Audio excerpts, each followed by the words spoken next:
F x equal to sine x power 2026 divide box x by pi plus half. তাহলে এই ফাংশানটি odd হবে, even হবে, neither odd nor even function হবে। তাহলে অঙ্কটি করার আগে ইভেন ফাংশান অড ফাংশান কি আমরা একটু জেনে নেব। তাহলে ইভেন ফাংশান কাকে বলছে? Let f is a function, আমরা ডিফাইন করছি রিয়াল থেকে রিয়ালে such that f minus x equal to fx for all x belongs to R। তখন আমরা ফাংশনটিকে বলছি ইভেন ফাংশন। অড ফাংশন কাকে বলছি? তোমার কাছে যদি একটি ফাংশন থাকে যেটা আর থেকে আর এ ডিফাইন করছি such that যে এক্স এর জায়গায় মাইনাস এক্স লিখলাম, দিয়ে দেখতে পাচ্ছি এটি মাইনাস এফ এক্সের সাথে সমান হয়ে যাচ্ছে for all x belongs to domain আর, তখন আমরা ফাংশনটিকে অড ফাংশন বলছি। তাহলে এই যে দুটো ডেফিনেশন লেখা হয়েছে, এই ডেফিনেশন থেকে এটা পরিষ্কার ইভেন বা অড চেক করতে গেলে আমি প্রথমে যেখানে এক্স আছে সেই জায়গায় এক্সের জায়গায় মাইনাস এক্স লিখব, লিখে দেখব যে মাইনাস এক্স লিখার পরে এটি আগের এফ এক্সের সাথে সমান হচ্ছে কি সামনে একটি মাইনাস সাইন চলে আসছে, তাহলেই আমার অঙ্কটি হয়ে যাবে। তাহলে সেই অনুযায়ী আমরা উত্তর সিলেক্ট করব।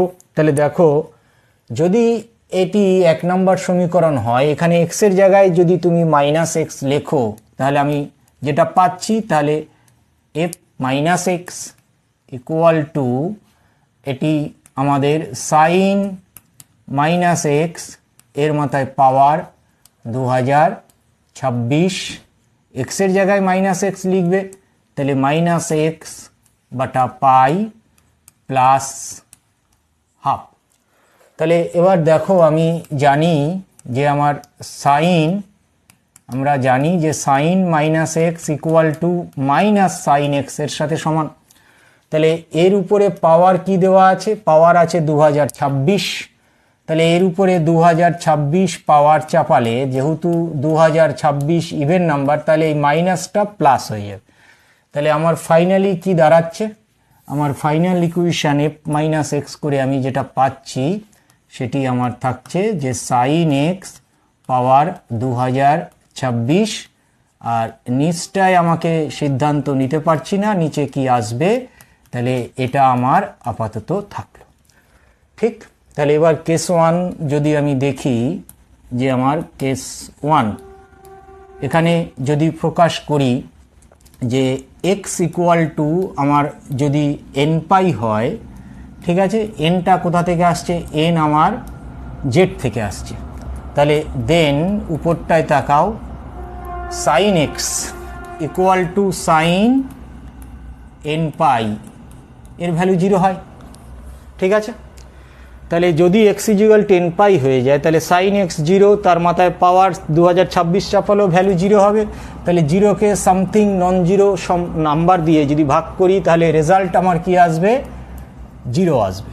ওকে, তাহলে এখন এই 0-র বিহেভিয়ার অ্যাজ এ ফাংশন দুটো হয়। 0 তোমার অড ফাংশনও হতে পারে, ইভেন ফাংশনও হতে পারে। তাহলে এক্স ইকুয়াল টু যদি এন পাই নেই, তাহলে অবস্থাটা এরকম দাঁড়াচ্ছে। তাহলে এবার যদি আমি আগে নিয়েছিলাম এক্স ইকুয়াল টু এন পাই, এবার যদি এন পাই না নেই, আমার এই এনটা কোথা থেকে আসছে? অ্যাকর্ডিং টু ডেফিনেশন জেড থেকে আসে। বেশ, তাহলে যদি এটা না নেই, তাহলে এখানটায় তাকাও কি আছে? X by pi. তাহলে আমার x by pi this is not equal n, এনটা কোথা থেকে আসছে? জেড থেকে। তাহলে যদি এক্স বাই পাই এনের সাথে সমান না হয়, এনটা জেডে থাকে, তাহলে আমি পাচ্ছি যে আমার এক্স বাই পাই জেডে নেই। তাহলে এবার বক্সের একটি প্রপার্টিজ আছে, সেটি কি? যদি সেটি হচ্ছে আমার box x plus box minus x, এই ফাংশনটায় দুটো আউটপুট আসে, ফার্স্ট আউটপুট 0 আর একটা আউটপুট হচ্ছে -1। 0 কখন হয়? যদি আমি এক্সটাকে জেড থেকে এন্ট্রি দেই, তাহলে এর এভালুয়েশন 0 আসবে। আর -1 কখন হয়? যদি আমি এক্সটাকে জেড থেকে এন্ট্রি না নেই, তাহলে এটি মাইনাস হবে। তাহলে এক্স বাই পাই জেড থেকে এন্ট্রি হচ্ছে না, তাহলে কি হবে? তাহলে এই অ্যাকর্ডিং টু দিস রুল আমি পাবো যে এক্স বাই পাই প্লাস এটি x by minus pi that is -1 এর সাথে সমান হবে, তাই না? তাহলে এবার এখানটায় দেখাও x by pi minus plus half আছে, তাহলে যে দিকটা মাইনাস আছে একদিকে রাখবো, তাহলে এখানে minus x by pi equal to x by pi equal to এটি -1 আর এটি আমাদের এক্স ডিভাইড পাই তার বক্স।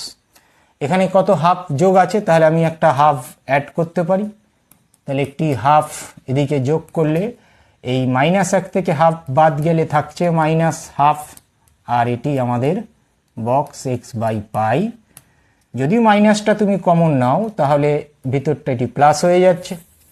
তাহলে এবার এই যে ভ্যালুটা এটা কি বেরোলো, এর আগে এই ভ্যালুটা আমাদের বেরিয়েছে যেটি এক্স বাই পাই মাইনাসের ভ্যালু বেরিয়েছে মাইনাস সামথিং এখানে আছে, তাহলে এইটা জিনিসটা যদি আমি ওখানে বসিয়ে দেই তাহলে আমার কি দাঁড়াচ্ছে যে minus x by pi box plus half. তাহলে এটি কত হচ্ছে minus of sine x power 2026 x by pi এটার বক্স প্লাস হাফ। তাহলে that is your minus f x. তাহলে ফাইনালি আমরা কোথায় এসে পৌঁছালাম যে এফ মাইনাস এক্স করলে এর আউটপুট দুটো দিচ্ছে, একটি 0 কখন এসছিল যদি এক্স ইজিক্যাল টু আমার এন পাই হয়, আর একটা কোথায় এসছে এফ মাইনাস এক্স, এটি কখন এসছে যদি এক্স নট ইকুয়াল এন পাই হয়। এন্ট্রি কোথা থেকে নিচ্ছে আমাদের, এই এনের এন্ট্রি আমাদের জেড থেকে। তাহলে এফ মাইনাস এক্স যদি এটি হয় তাহলে এটি তো সরাসরি অড ফাংশানে দিকে ইঙ্গিত করছে। এখন এটির ক্যাটাগরি দুটো হতে পারে, একটি অড হতে পারে আর একটা ইভেন হতে পারে, ঠিক? তাহলে এবার এই এক্স ইজিক্যাল টু এন পাই এটাকে যদি আমি একটি সেট ভাবি আর এক্স নট ইকুয়াল এন পাই এটাকে যদি একটি সেট ভাবি, তাদের ইন্টারসেকশন করি, তাহলে ইন্টারসেকশন এই অড কথাটি আমার চলে আসবে। তাহলে আমার ফাংশনটি কি ফাংশন হবে? এই ফাংশনটি না, এই ফাংশনটি আমার একটি অড ফাংশন হবে। যদি তোমার এই পাওয়ারটি 2026-এর পরিবর্তে আমি 2025 করি তাহলে ফাংশনটি আমার ইভেন হবে, অর্থাৎ এর মাথায় পাওয়ার যদি ইভেন থাকে তাহলে ফাংশন অড হবে, এর মাথায় পাওয়ার যদি অড থাকে সাইনের মাথায় তাহলে ফাংশন ইভেন হবে, ইভেন হবে।